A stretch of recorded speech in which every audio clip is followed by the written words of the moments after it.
Dude, this one is gonna raise some chatter, I am telling you, because we're finally gonna address and test one of the most controversial and talked about aspects of engine building, and it is rod ratio.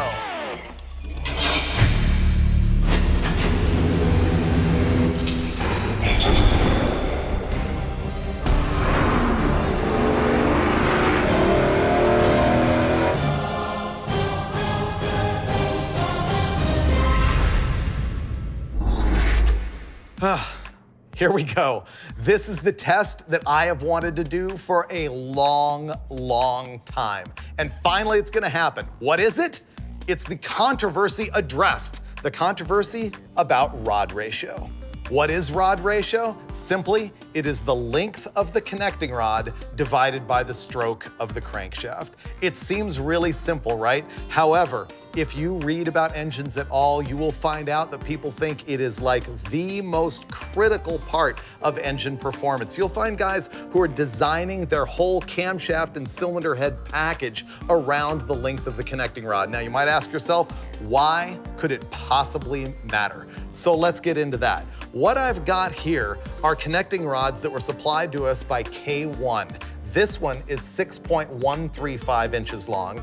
This one is 6.8 inches long. So the rod ratio of these two, with the crank in this engine, which is 3.76 inch stroke, for the short rod, the ratio is 1.63 to 1. For the long rod, the ratio is 1.8 to 1. Now, what happens inside the engine is that piston speed is the same throughout a full revolution, regardless of your rod length. For example, if you want to calculate your piston speed in feet per minute, all it is RPM multiplied by the crank stroke, and then you take that and divide it by 6, and you get your average piston speed in feet per minute. But the thing is, with different rod lengths, the piston is accelerating and decelerating in different places in the cylinder. The short rod is faster in mid-cylinder on its way up, and it is faster across top dead center. It spends less time with the piston dwelling at top dead center than the long rod. The long rod tends to slow down the piston speed at mid-cylinder stroke, and it also makes the piston dwell longer at top dead center. Now, inversely, the long rod makes it dwell more at top dead center, but less at bottom dead center. And the opposite is true with the short rod. It dwells less at top dead center and more at bottom dead center. And so people have all sorts of theories about how that piston position and speed in the cylinder can affect the performance of your engine based on the camshaft and the cylinder head and a bunch of other variables. And you know what? I could talk about it forever. But instead, what we're gonna do is put it to a real world test in this engine right here. Basically, we're starting with a big block Chevy platform, but we are using a Dart aftermarket block. And because I wanted to test two radically different lengths of rods, I mean, there's a difference of more than 5/8 of an inch here, I had to do the math to figure out the engine that would take the biggest difference. And this is what I figured out. From 6.135, which is, by the way, a stock rod length on a big block Chevy, all the way to 6.800, which is really big, required a very short stroke crankshaft. So this thing begins with a crank that has a stroke of 3.76 inches. It's like a stock 396 or 427 crank. I used the Dart Big M block in order to get a big bore of 4.5 inches. And the reason I did that is I wanted some displacement. And this thing still turns out pretty small.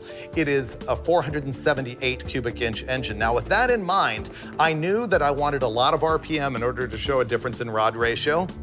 And I also knew that I wanted to make some high compression so that it would make some power. So we begin with some very custom pistons that were designed for me by JE Pistons. These are specific just for this test. What's trick about them is that they are able to go into the Dart cylinder head and collect the data points, basically make a digital map of it, and make a dome that was the largest that it could possibly be for this engine. And they also cut the valve reliefs just for this camshaft. So the final compression ratio is 12.25 to 1. The other thing that we need to look at here, and this is another aspect of connecting rod length, is if I put these side by side, and line them up exactly at the top of the dome, not at the top of the dome, but the top of the flat surface of the piston, you can see that the compression height of these two pistons is very different, because in order to package between the stroke of the crankshaft and the deck height of the engine, you have got to offset the compression height of the piston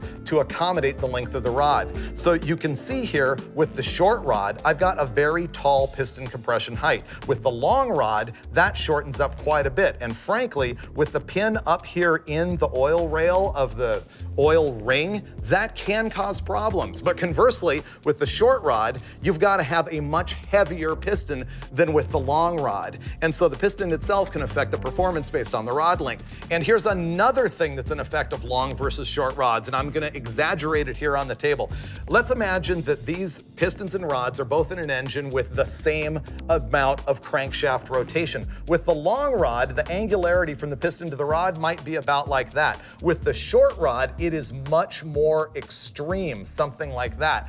And therefore, the short rod causes more side loading on the piston. This rod is actually shoving the piston more this way into the cylinder wall, which can lead to friction problems and mostly more bore wear. So that's how I've specially built the low end here, and I really have to thank everybody at Race Winning Brands for working with me through all of this. Now let's talk about the basic specs. The cylinder heads are a Dart Pro 1 CNC aluminum deal 365 inlet runner. And at the top end, I've got a Dart single plane intake manifold and a Holley 1050 Dominator carburetor. The big deal in all of this is going to be the camshaft. It is a honkin' big solid roller from Crane. The specs on the duration at 50 thousandths tappet lift are 284 on the intake, 296 on the exhaust. It's on a 112 lobe separation angle. That cam is important because it is going to allow this thing to run up to 7,500 RPM. Honestly, it could go more, but we limited it to that because we were concerned about the longevity of the valve train with a stock type rocker arm and with stainless steel valves in it. So this thing is going to make some big honking power, but the question is, what is the different rod length gonna do? And to do that, we actually built two completely different short blocks, assembled by our friend Andy Mitchell, which we really appreciate. So we're gonna switch the top end just from one short block to the other so that we can keep everything as consistent as possible. The first engine that we're gonna put on the pump is the long rod engine, the 6/800-inch rod. Dudes, I'm really excited about this. I've wanted to do it since 1997 when I was the editor of CarCraft. Oh, wow. Man, that's a long time to wait, Freiberger. Well, patience is a virtue. Rod ratio thing is like one of the most talked about subjects that people have about engines, and we're finally gonna find out. Because I've never seen any of the aftermarket do this test. I've heard the stories about Ray or Morrison. I mean, you've never done it, right? I've never done this personally. I've always leaned on that David Rear thing that I remember reading in the back of National Dragster, you know, because they had done all that stuff in the Pro Stock and NASCAR stuff, and kind of, you know, took that as a lead. But as far as testing it here, we've never done it. I thought you guys did a magazine test years and years ago, and the guy was claiming just enormous benefits for the long rod. That's the small block that Chevrolet should have built. Exactly. You know what? A lot of people remember that story in Hot Rod Magazine. Yeah, the 350 Chevy should have built. Pete Saueracker, I think, wrote that. That's it. Yeah. And did you do that test? Yeah. Oh, I didn't know that. But do I remember the test? No. Well, the thing is, I don't think there was any A/B. He was just categorically claiming that the long rod was the most awesome The other problem thing. was he was trying to run 12-to-1 compression.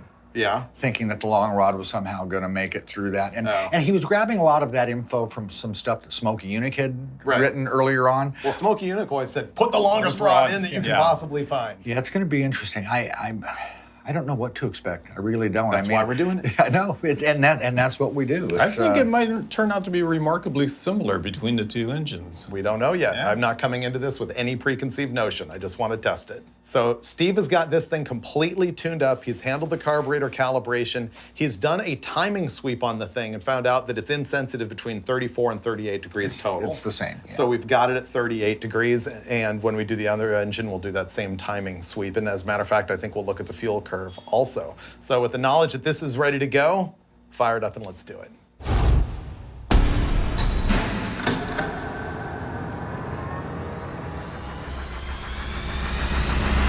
All right, here we go with the long rod engine. 6.800 is the length on these connecting rods.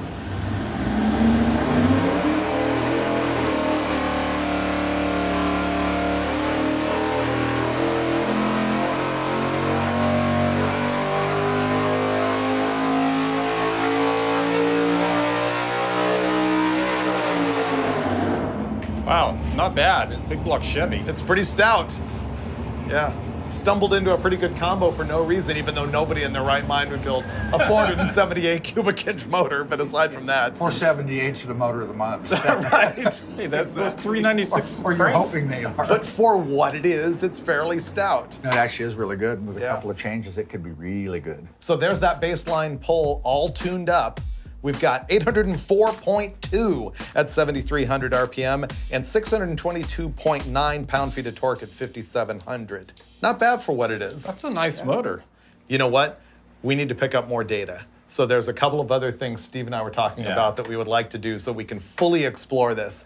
We want to do Low first, RPM. low RPM. So what we're gonna do now is run this thing up to 3,000 RPM and just park it there and take a bunch of data points. And the reason we're doing that is to try and discover if there is a difference between the long rod and the short rod as far as low end torque.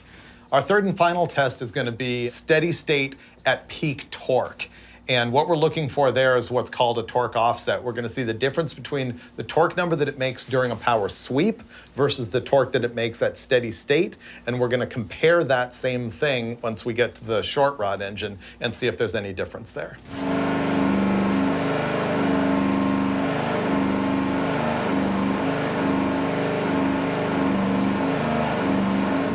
What we did there is the 3,000 RPM, it collected a whole bunch of data points, and we're gonna average them all, and the answer is 399.3 pound-feet of torque. Surprisingly low for what this thing is, but that's because it's way out of its range.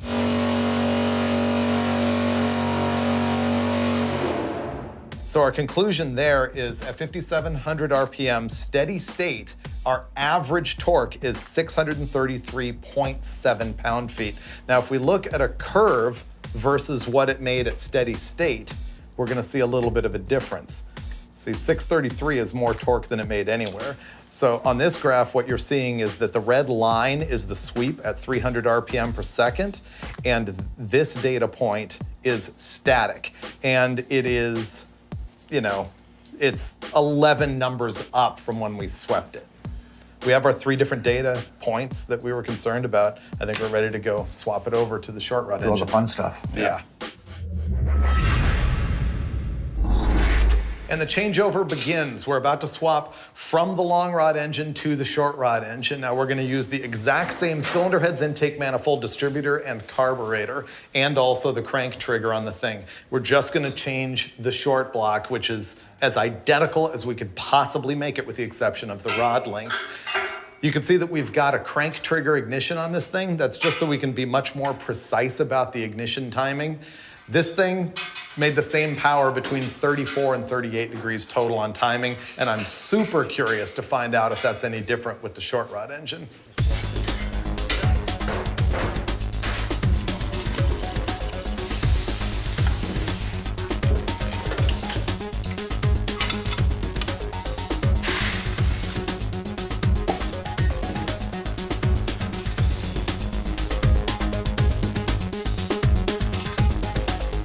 Prepare to be somebody. We're really close. We took the whole top end off of the other engine, and now we're dealing with our short rod, short block. And we got the cylinder heads on here. He's torquing it up. We got to put on valve train, intake manifold, ignition, and boom. This torque wrench is digital, so it's high tech. It gives me a beep and a digital display of exactly what the torque is. That is completely failure proof.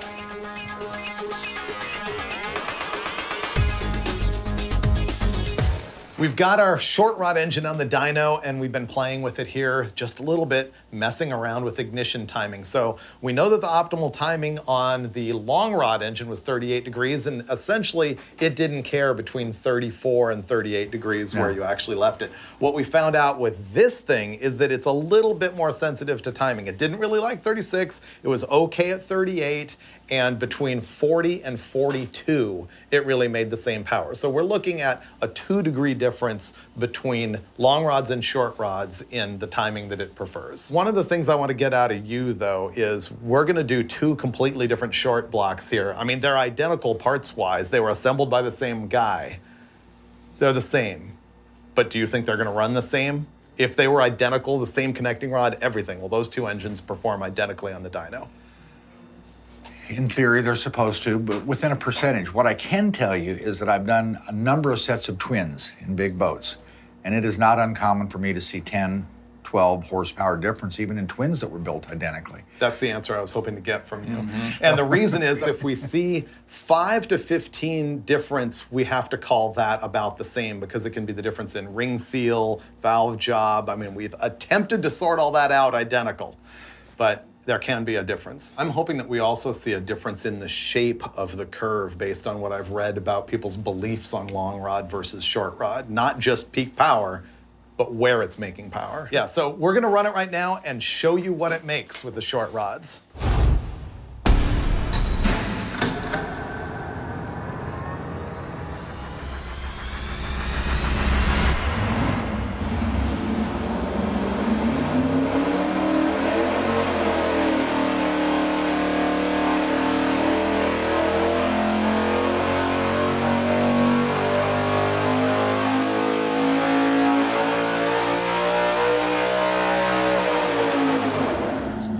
Pretty good. It was pretty good. Yeah. So the first thing that I'm gonna do is tell you what our peak numbers are before we look at a graph overlaying the two. So peak, basically the same torque. We saw 621.2 at 5,800, 100 RPM higher than we saw with the long rod. And basically it's the same torque number. It's 622.9 with the long rod versus 621.2 with the short rod. That's a wash. But then you look at the horsepower, and we used to make 804 at 7,300 with the long rod, and the short rod made 815 at 7,400, which is, again, 100 RPM higher than what we saw with the short rod. So that is like the opposite of what you generally hear about long versus short rod. Yeah, well, Not according to you? well, I've heard conflicting theories Well, on that's that. the thing about the whole deal. Is Yeah. I say generally, I think I hear that the long rod is better for high RPM, but you're right, there are different theories from different people about what's gonna happen. Let's look at the curves and see what overall it did. Wow, okay, so here are our power curves with the red lines representing the long rod and the black lines representing the short rod. And the short rod ends up throwing away some low-end torque and making some high-end power. Well, you'd expect a long rod to make a little more torque at the very bottom. You would? I would. Because that's the opposite of other theories that I've seen. I've seen What both. everybody else will tell Yeah. you, or what you read typically now, is that the shorter rod is going to help the port be more active and help bottom end and All that. gobbledygook. But you know, you're the guy with the long rod theory. By the same token, you know, if you're going to gain that at the bottom, you're going to give up somewhere else because everything's a trade-off, and you'd expect to see that little edge at the top. Well, let's go ahead and run the other tests that we ran with the other engine. Let's do steady state 3,000 RPM. I think we suspect the answer now, but let's do it for the sake of comparative analysis.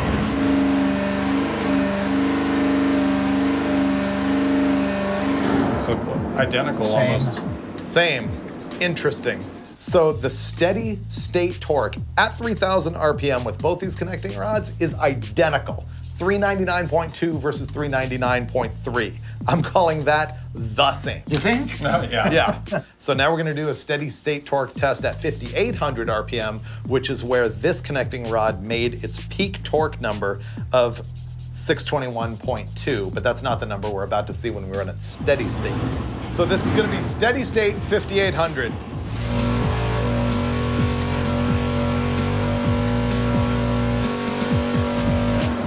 Okay, the average torque throughout gathering that data was 634.9, and it was 633.7 with the other deal. So basically steady state, we're calling no difference. But now we're gonna look at the difference between steady state and sweeping the engine, which will tell us the difference in inertia of how heavy the parts are.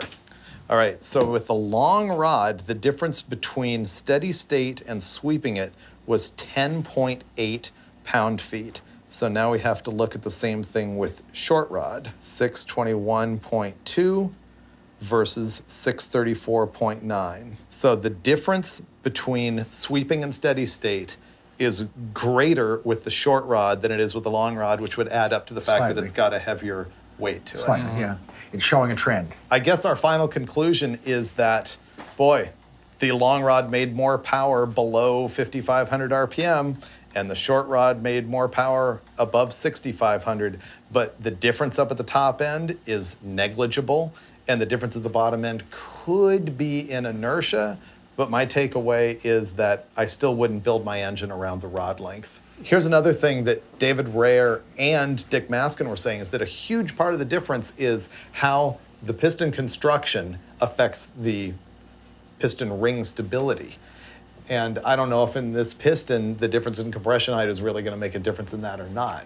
But they're saying if you get the pin up into the oil rail, that you could see some more piston ring instability, which can lead to stuff like this. When you've got a skirt this long, it's gonna have more tendency to rock than a skirt this long. Right. So, you know, when it's unloading and loading, and maybe that's what we're seeing is Right. ring stuff in the short piston and the long rod at the top, because that's where you're gonna see more issues with rings, is at higher speeds. So that's really a huge takeaway here, is that what we're seeing in the difference might not necessarily be the connecting rod itself, but the effect of weight and piston ring stability. So It could be other things. The effect of the package. Yeah. More questions than answers, as usual, on Engine Masters. Let's go.